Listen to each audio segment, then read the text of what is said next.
বাঘ আর মহিষের চলছিল কোথাও এক অসম লড়াই। হায়ানারাও সাথে তার মদত দিল হিংস্রতার, বাঘের সাথে তাই পড়ল জাপাই। নিরীহ মহিষ দল ফেলছিল চোখের জল ঘটনার অদূরে দাঁড়িয়ে থেকে। অবশেষে ভীতির তারা টানল ইতি, এগিয়ে এলো সবে দিতে রুখে। ভুলেছিল এতদিন চাইলে হতে স্বাধীন, একতার নাই কোনো তুলনা যে নাই। তাই তো হায়ানারা হলো ছন্ন ছাড়া, বাঘের পিছু পিছু পালালো যে তাই। আহত মহিষ দল ক্লান্তিতে টলমল, মাটিতে পড়ল বসে অবসাদে। স্বাধীন মনে করা এক থাকা বাকিরা তৃপ্তির ঢেকুরে রহিল আখি মুদে। আকাশ করে কালো শকুনেরা হঠাৎ এলো, মাথার উপরে কাটে চক্কর। যেন তারা এতদিন ছুতে পারেনি জমিন, বাঘের ভয়ে ছিল সদা তৎপর। আজ তারাও স্বাধীন রাজ করবে জমিন, ক্ষুধাটা বেড়েছে যে ভীষণ রকম। সামনে পাচ্ছে যা চেটেপুটে খাচ্ছে তা, ভাগ যদি পারে খেতে তারা কি কম। অথচ এমন ভাবা নিকাট মূর্খতা, ভুলল সহজেই পরিণতির কথা। কেমনে পালিয়েছিল দল বেঁধে বাঘ, মহিষেরা চুপচাপ দেখছে কিন্তু সব। আখি মুদে থাকলেও তারা আছে সজাগ। লাগলে তারা ফের গর্জাবে বারবার, জালিমের গদিতে লাগাবে আগুন। অত্যাচার করে আর টিকবে না সরকার, এবারের সংগ্রামে তারা হবে দ্বিগুণ। ইতিহাস জেনে বুঝে নিও তাই নীতি খুঁজে, আসবে বসবে যারা গদিতে ফের। খোলা রেখে চোখ কান সময়ের প্রয়োজনে এই দেশের জনগণ, উঠবে জেগে বারবার দিবে হুঙ্কার। জনগণ জেনে গেছে একতাই বল, একসাথে থাকলেই কেবল স্বাধীনতা হবে যে সফল। কবিতাটিতে শক্তিশালী রূপকের মাধ্যমে এক অসম লড়াইয়ের চিত্র আঁকা হয়েছে, যা বাস্তব জীবনের শোষণ, প্রতিরোধ ও গণজাগরণের প্রতিচ্ছবি। এতে অত্যাচারী শাসক, তাদের ধূসর, জনগণের সংগ্রাম এবং শাসনের পরিবর্তনের পর নতুন শোষকদের আগমনের বিষয়টি স্পষ্টভাবে ফুটে উঠেছে। প্রথম পর্ব, অত্যাচার ও প্রতিরোধ।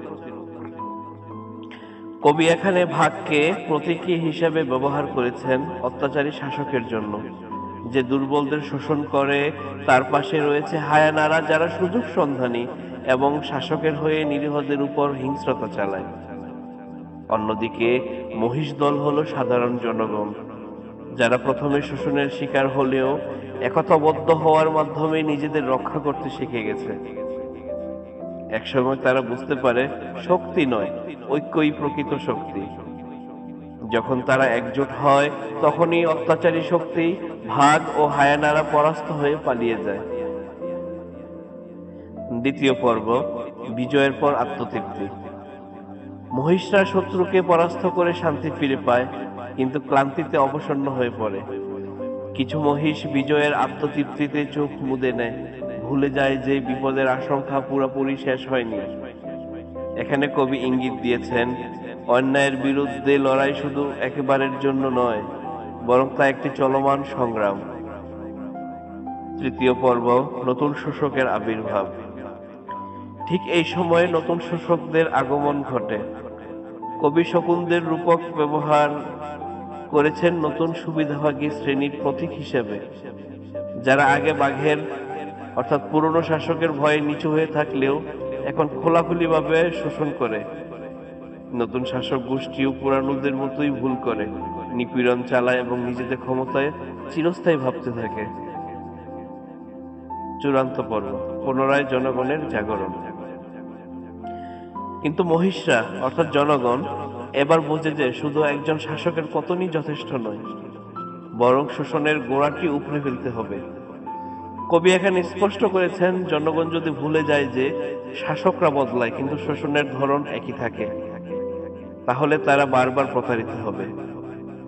তাই জনগণকে সচেতন হতে হবে, প্রয়োজনে আবারও জেগে উঠতে হবে, যাতে নতুন শাসকরা মনে রাখে জনগণের শক্তি চিরস্থায়ী। মূল শিক্ষা ও বার্তা: শাসকের ক্ষমতা জনতার ঐক্যের সামনে অতি ক্ষুদ্র। একতা ছাড়া মুক্তি অসম্ভব এবং এটি একবারের লড়াই নয়, বরং বারবার একত্রিত হতে হবে। একজন শাসক বা শত্রুকে হারালেই কাজ শেষ হয় না, বরং শোষণের গোড়াটি উপড়ে ফেলতে হবে। শাসকরা বারবার বদলায়, কিন্তু শাসিতদের যদি সচেতন না করা হয় তবে তারা বারবার প্রতারিত হবে। জনগণের শক্তি চিরস্থায়ী এবং প্রয়োজনের সময় তারা আবারও জেগে উঠবে। উপসংহার: এই কবিতা শুধুমাত্র একটি গল্প নয়, এটি বাস্তবতার প্রতিচিত্র। ইতিহাসে বারবার দেখা গেছে অত্যাচারীরা নিজেদের অমর ভাবে, কিন্তু কিন্তু জনগণের ঐক্যের সামনে টিকতে পারে না। কবিতার শেষ লাইনগুলো মনে করিয়ে দেয়, একতাই বল, একসাথে থাকলেই কেবল স্বাধীনতা হবে যে সফল। একতাই বল, একসাথে থাকলেই কেবল স্বাধীনতা হবে যে সফল। ধন্যবাদ।